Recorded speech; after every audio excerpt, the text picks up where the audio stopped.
केआरके की मुश्किलें कम होने का नाम नहीं ले रही हैं। केआरके के खिलाफ एक नया मामला निकल कर आ गया है जिसमें एक महिला ने उन पर सेक्सुअल फेवर मांगने का आरोप लगाया है। उस महिला का ये भी कहना है कि वो उनसे किसी पार्टी में मिली थी जहां उन्होंने कहा कि वो एक फिल्म बना रहे हैं कैप्टन नवाब, इसमें इमरान हाशमी भी हैं और उनके साथ उन्हें काम करने का मौका मिलेगा। क्या है ये पूरी कहानी, मैं आपको डिटेल में बताता हूं, लेकिन उससे पहले मैं आपको याद दिलाना चाहूँगा कि अगर आपने अभी तक मेरे चैनल को सब्सक्राइब नहीं किया है तो आप सब्सक्राइब कर लीजिए, क्योंकि हम कोशिश करते हैं कि हर वो खबर जिसके बारे में आपका जानना ज़रूरी है उसके पीछे की कहानी हम आपको ज़रूर समझाएं। ये तो आप जानते ही हैं कि कमाल आर खान दुबई से भारत आए और उन्हें एक ट्वीट वाले मामले में गिरफ्तार कर लिया गया, लेकिन अब इसमें कहानी आगे बढ़ गई है। अब इसमें एक महिला निकलकर सामने आई हैं जिन्होंने शिकायत दर्ज कराई है।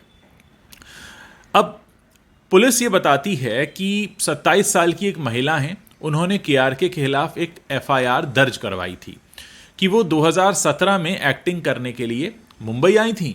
केआरके से वहाँ वो एक हाउस पार्टी में मिली और यहाँ केआरके ने अपने आप को फिल्म प्रोड्यूसर बताया और बातों ही बातों में उनका नंबर भी ले लिया।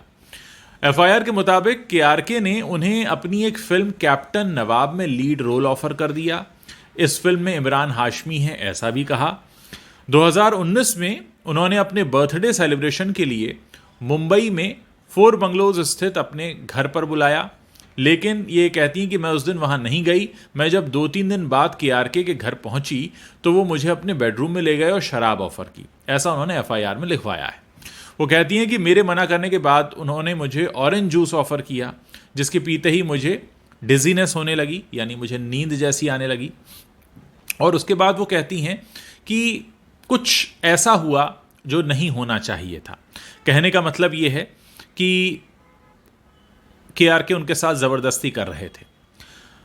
इस मामले में केआरके के खिलाफ आईपीसी के सेक्शन 354A और 509 के तहत केस पहले ही दर्ज हो चुका है।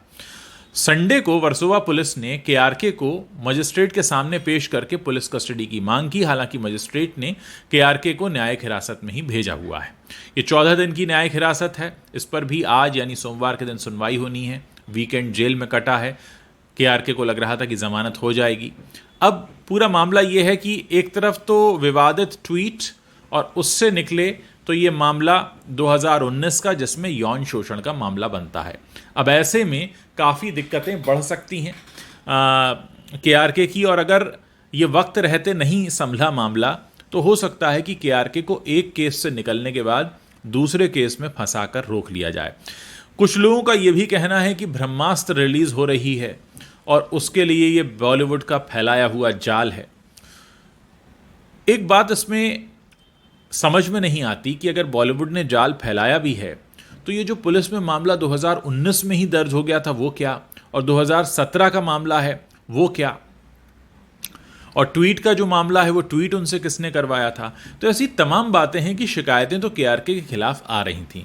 कुछ लोगों का ये मानना है कि इसके पीछे बॉलीवुड हो सकता है, लेकिन क्या सिर्फ एक केआरके को जेल में अंदर कराकर बॉलीवुड की फिल्में हिट होने लगेंगी? ये भी कुछ बात समझ में नहीं आती, बात बिल्कुल हजम नहीं होती। लेकिन फिर भी कुछ लोगों का ऐसा मानना है कि केआरके को फंसाने वाला बॉलीवुड है। लेकिन फिर सवाल अपनी जगह है कि अगर वो महिला हैं तो जाहिर है उन्होंने शिकायत दर्ज कराई है, कुछ हुआ होगा। ट्वीट है तो वो किया गया है। जो भी बातें हैं वो सारी की गई हैं। और इस तरह के मामलों में एक और बात होती है, पुलिस आपका पिछला इतिहास ज़रूर खंगालती है। ये ज़रूर देखती है कि आप किस तरह की गतिविधियों में लिप्त रहे हैं, क्या क्या होता रहा है। बहरहाल ऐसा लगता है कि केआरके की मुश्किलें हल होती हुई जल्दी में तो नहीं दिख रही हैं। कुछ समय उन्हें लग सकता है इन सारे मामलों से बाहर आने में, और इतना ज़रूर है कि उनके रिव्यूज़ को जो लोग पसंद करते हैं यूट्यूब पर, वो उनके रिव्यूज़ मिस करेंगे। क्योंकि मैं देखता हूँ काफ़ी सारे लोग जो हैं वो केआरके के रिव्यूज़ को पसंद भी करते हैं। बहुत सारे लोगों को उनकी भाषा शैली अच्छी लगती है।